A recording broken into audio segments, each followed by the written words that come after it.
In this video, I'm going to show you how to make a crochet slip stitch seam on knitted fabric. So this is what the seam will look like, and I want an exposed seam. So the great thing about this is on the inside, you get this completely flat surface which will sit against the skin. So first I've got 2 pieces of stocking stitch. I've knitted this with aran weight yarn using 5mm needles, and firstly I'm going to show you how to join on the cast off edges. So I've got a 5mm crochet hook and I'm using 2 strands of yarn, and I'm using 2 strands of yarn to give it a more exposed look so the seam is more visible. So I'm going to line up the 2 cast off edges so the stitches on each side match each other. As you can see, that's like how it is now.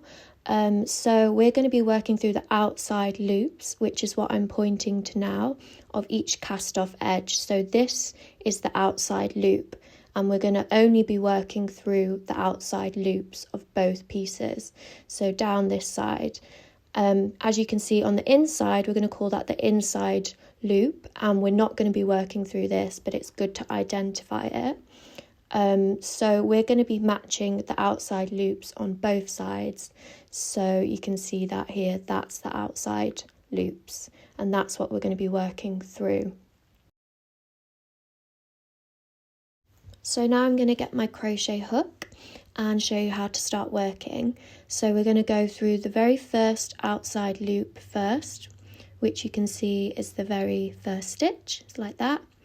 And then we're going to go through the opposite outside loop of the other side, like so. And then we're going to bring our yarn and we're going to wrap it round the hook. So you'll see me wrap it in a minute. So yeah, you're going to take the yarn, place it over the hook, like so. And we're going to pull it through both of the loops on the hook, like this.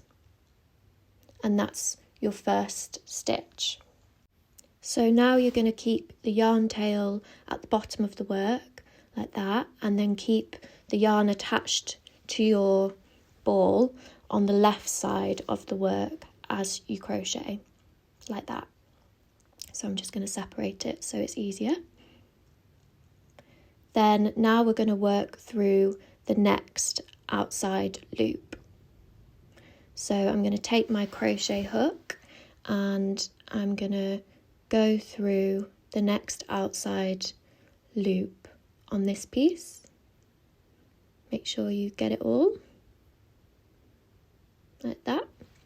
And then go over to the other piece and go through the outside loop on that piece, like so. Now make sure you take the yarn attached to your ball and you're going to wrap it around the hook like this, and then we're going to pull that through all the loops on your hook, which can be a bit tricky, so make sure you pull the yarn tight as you pull it through, like that. And that's your very first slip stitch join, like that.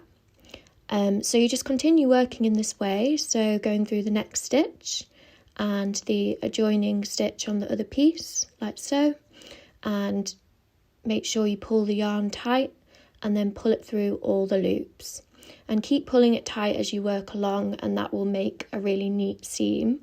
So I'll just show you again, through the outside loop and the adjoining one, and pull the yarn through all the loops on the hook. And you can start to see the seam forming. It's actually really easy once you get into it. It's just all about pulling the yarn tight and keeping a really neat seam. So I'm just going to keep working in this way until I've joined all the stitches on my cast off, and then I'm going to show you how to finish. So now I've finished the seam, all I'm going to do is take my scissors and cut the yarn, leaving about a 15cm yarn tail. And then what I'm going to do is take my crochet hook and pull on it until the loop pops through, just like that, and it's secured, and then you can just weave that in. Now I'm going to show you how to join two cast on edges, and we're going to be working through these outside loops here and these outside loops on this side. So the cast on looks a little bit different to the cast off, but it's still the exact same principles. So I'm going to take my yarn and I'm working just above a rib. So I'm going to take my first cast on stitch, which is this one, which is a little bit tricky to get through because it's just above the rib. And I'm going to go for the adjoining one, which is the opposite cast on stitch, this one, and I'm just going to pull it through. And then exactly the same as we did before, I'm going to take the yarn, wrap it around the hook and pull it through the stitches on the hook like that.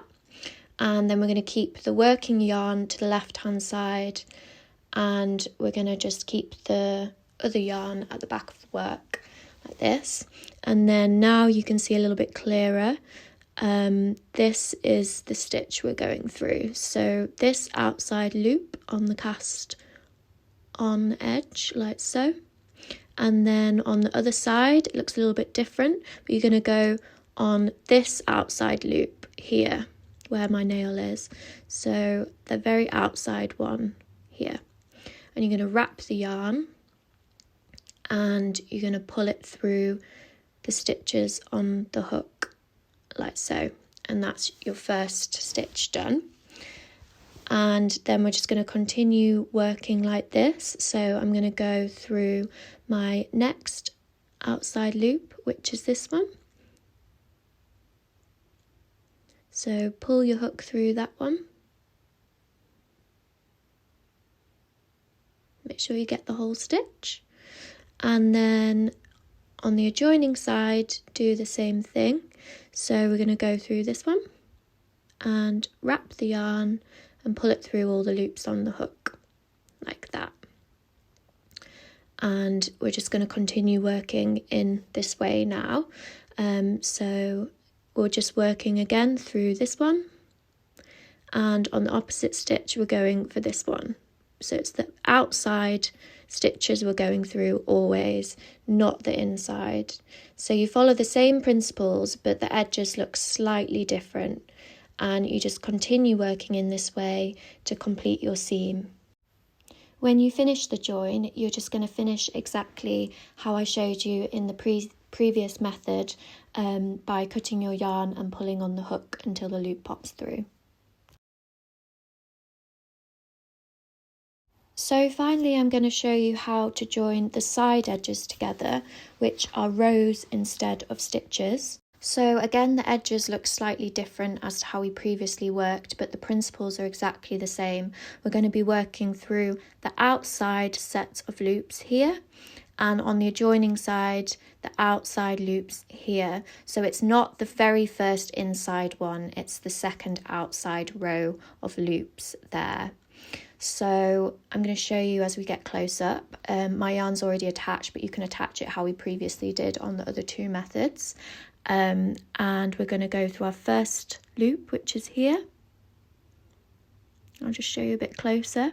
So you can see I'm going through this one, and there's one other loop which you can see on the left hand side that we've ignored. So it's the outside loop there, and the exact same on the other side. It's not the very furthest one, it's the second one in here, which is what we're calling the outside loop. Wrap the yarn as you did previously and pull it through the loops on the hook. So once you've done your first stitch, you can kind of follow that line of loops that you're creating, so you can just follow that down. Now it's slightly different in this method because we are working on the rows, and the row tension is different to the stitch tension, which means you've got much more rows than you do stitches. So you're not going to actually complete this on every single row. So for example, I've completed 2 of my join stitches, and now I'm going to skip the next one and work into the one above, which is here.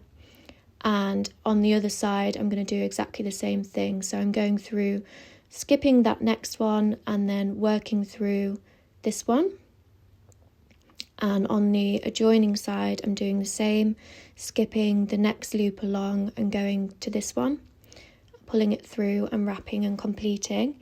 So you continue working in this way, joining 2 stitches for every 3 rows. So that 3rd stitch you skip, so you join 2 stitches. So this is my 1 and then my 2nd one, and then I'm gonna skip the next one and go to the one above, which is this one, and the same on the other side. I'm gonna skip that one and go to this one, and you just continue working in this way all throughout the seam. And it just ensures that you get a really neat seam. If you joined every single stitch, you'd get quite a wibbly wobbly seam. This is just the kind of neatest way to do it. Then just showing you one more time how to finish.